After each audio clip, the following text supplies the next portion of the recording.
அனைத்து நண்பர்களுக்கும் வணக்கம். இன்றைக்கி இந்த வீடியோவில் எதை பற்றி பார்க்கணும்னா, today serial review for Ilakkiya. Ilakkiya சீரியலில் அடுத்தடுத்து என்னென்ன சுவாரஸ்யமான நிகழ்வு எப்படியெல்லாம் நடந்தால் நல்லாயிருக்கும் தான் இந்த வீடியோவில் இப்போ பார்க்க போகிறோம். அதுக்கு முன்னாடி நம்மளோட சேனலுக்கு முதல் முறையாக வரைக்கும் நம்மளோட சேனலை சப்ஸ்கிரைப் பண்ணிக்கோங்க, கூடவே பெல் ஐக்கனை கிளிக் பண்ணிக்கோங்க. இந்த வீடியோ பிடிச்சிருந்தால் லைக் பண்ணுங்கள், இந்த வீடியோ பிடிக்கலன்னா டிஸ்லைக் பண்ணுங்கள். வாங்க ஃப்ரெண்ட்ஸ், வீடியோக்குள்ளே போகலாம்.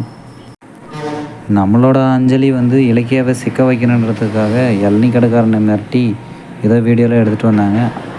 இது இப்படி இருந்தாலுமே ஒரு பக்கம் இலக்கியாவும் அஞ்சலியை சிக்க வைக்கணுன்றதுக்காக கார்த்திகை கூட்டிகிட்டு போய் ஏதோ ஆயின்மெண்ட் மாதிரி ஆயிலெலாம் வாங்கி வயிற்றில் தடவை சொல்லி கொடுத்துட்ருக்குறாங்க. இது இப்படி இருந்தாலுமே கார்த்திக் வந்து ஒரு வந்து நல்லா சக்ஸஸாக போயிட்டுருக்கு. அது ஒரு பக்கம் நல்ல ப்ராஃபிட் கொடுத்ததுனால வந்து அதை பெருசாக செலிப்ரேட் பண்ணணுன்னு சொல்லிட்டு மொத்த ஃபேமிலியையும், அதாவது பைரவி, அஞ்சலி, ஜானு இவங்களெல்லாம் கூட்டிகிட்டு ஒரு ரெஸ்டாரண்ட் போயிட்டுருக்குறாங்க. அந்த ரெஸ்டாரண்ட்டில் நம்மளோட இலக்கியா வந்து வேலை செஞ்சிட்ருக்குறாங்க.